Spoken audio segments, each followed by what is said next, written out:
Shalom, shalom, family. Greetings, everyone. Once again, talking about that family circle. You know, what causes family to stay together, what causes family to fall apart. And we all been having that issue of families, falling apart. So we hear this beginning into part 3 of it. We just pray all is well with everyone. Everybody staying strong, encouraged, strengthened. Keep the faith. But also, in this is all a part of development. And the family circle is all a part of development.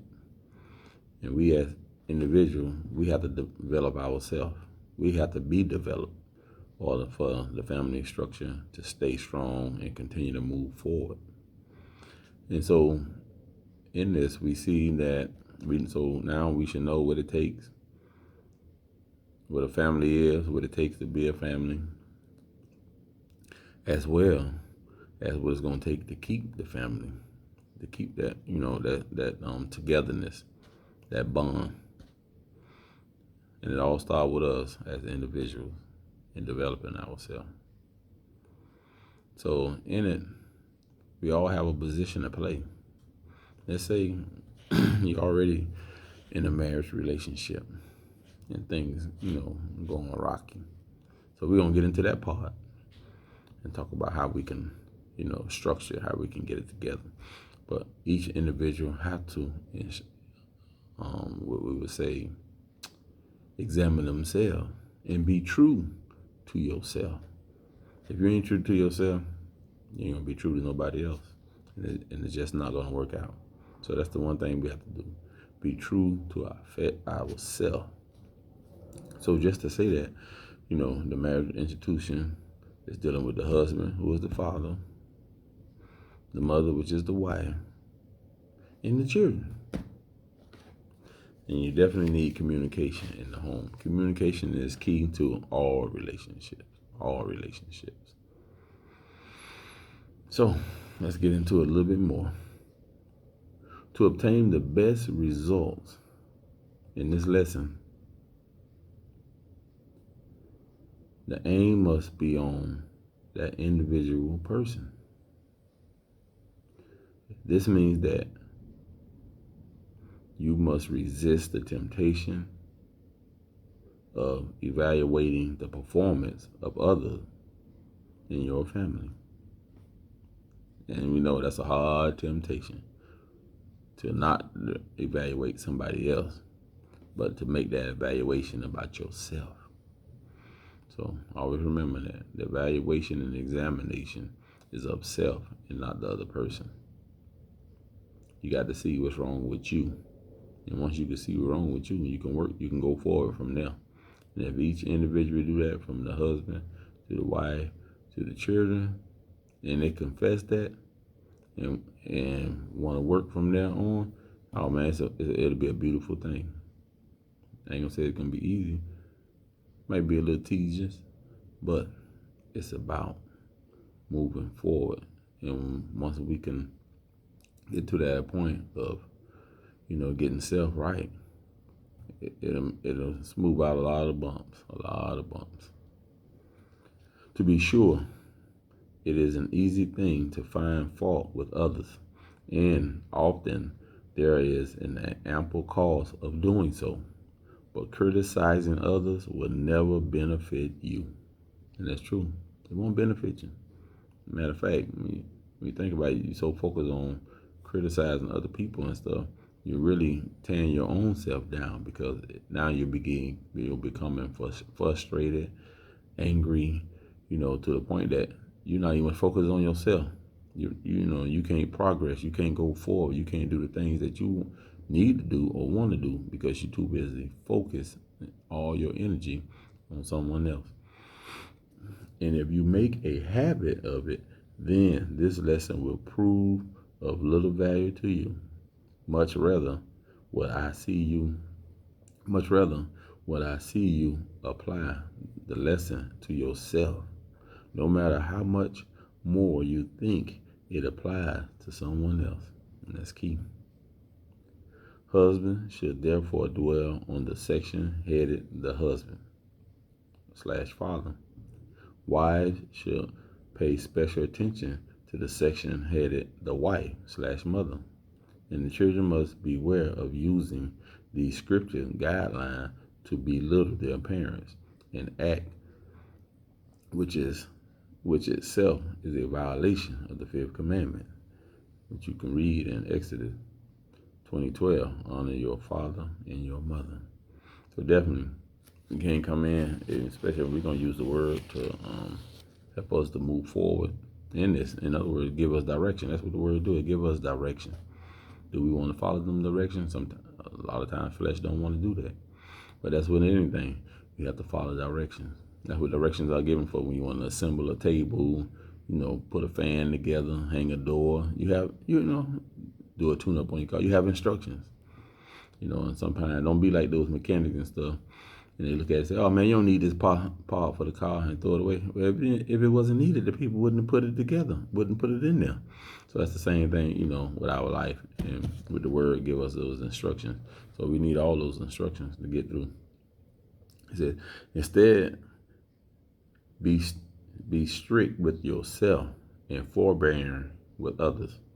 In this way, each member of the family will benefit from the lesson and excuse me, and the remedy will begin to take effect in your life and home. Here then are the scriptural guidelines for a happy and blessed home. Success will come in the direct proportion to their application. The marriage institution. Marriage is a divine institution designed by the Almighty Yahuwah for the happiness of mankind, and more importantly, to reflect his own spiritual relationship with his people. Now, marriage is a divine institution designed by the Almighty for the happiness of mankind, and more importantly, to reflect his own spiritual relationship with his people. And that's true.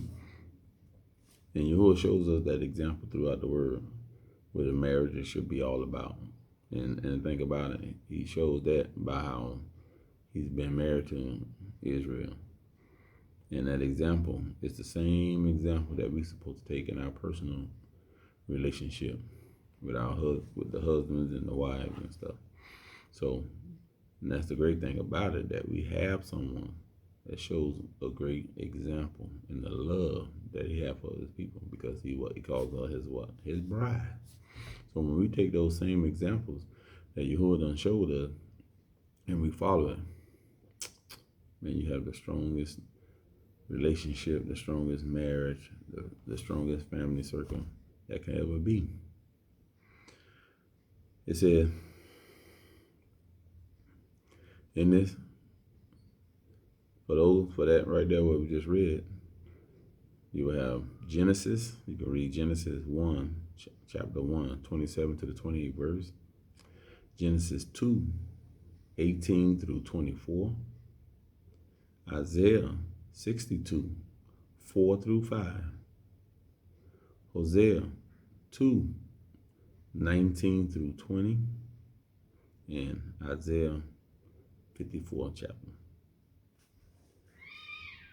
Marriage is for life and can only be dissolved by the death of one of the parties in adultery. The Almighty abhors divorce, and though it is an extremely common practice these days, divorce is nevertheless totally distasteful to Yahuwah. Yeah, he hates divorce, and we know that he ended up having to do it with Israel, but he tells you he hates it. It's distasteful. That's why he say, hey, what he put together, let no man separate and stuff. And that shows you how good, how tight that family circle should be, that relationship should be and stuff. It done got so bad, you got children divorcing their parents. Whoever, where does foolishness come from? So you see that the enemy to be, causes disruption in families and stuff to the point that children divorcing their family. We never heard of that foolishness growing up. So these are the things that we're dealing with today. These are the things that we have to concentrate on to make that family circle, tight and strong once again, and stop pointing the finger at each other and blaming one another. But once we fix ourselves first, once we develop ourselves first, and let that spirit within us be developed and stuff, you'll see how things begin to work. We remember how our grandparents was and stuff, how their marriage was until they died. Until they died, no matter what they went through, no matter what issues they had to go through. And it seems somewhere down the line, this kind of stuff got, just disappeared, just stopped being talked about. You didn't have those family barbecues and get together. All that faded away and stuff. And those was the time when you could sit and listen to the elders and stuff and family members and how they'll tell the stories of them growing up and what they went through and how they dealt with it and stuff. We don't have that no more. We don't have that no more. So with the marriage, with the marriage is for life, you have Matthew 19, 3 through 9, Romans 7, 1 through 3, Malachi 2, 14 through 15. Read those. In view of these two facts, that marriage is a divine institution ordained by the Almighty Yahuwah to last till death, married couples ought never to toy with the idea that if all doesn't go well, then they could, with Yahuwah approval, obtain a divorce and marry new partners. Everybody always got that backup plan and stuff. Cause that's the way society done taught them and stuff. But hey, ain't no backup plan. Yahuwah got one way, and that way is his way, and how he instructed how things to be. So don't be trying to look for no loopholes in this, because this ain't a man-made constitution. This is Yahuwah's own, and so he has a way that it got to go. So there's no way getting up out of it. It says millions of potentially happy marriages have been wrecked by this delusion, and not a week passes when yet another marriage breakdown is reported. The first step is achieving success in marriage, is to determine that come what may, your marriage is not going to fail, but succeed. And we have to put it to that point, where you focus that, hey, and you keep that positivity in your mind that, hey, this is going to work. Yes, I've been divorced once, on conditions of, and it wasn't a happy thing, but I stuck by the word. I pushed it, and now it takes two. Don't forget, it takes two to make it work and stuff. Because one trying to get it to work and the other one not, then we already see it's gonna fail. But yet, I push forward to the best of my ability, following the word and stuck by the word all the way to the end and stuff. And so these are things that we have to deal with to keep this going. But truly, you will have blessed me with a beautiful wife. We've been now 21 years. Yahuwah willing, come March, it'll be 22 years. So all praise to Yahuwah for that.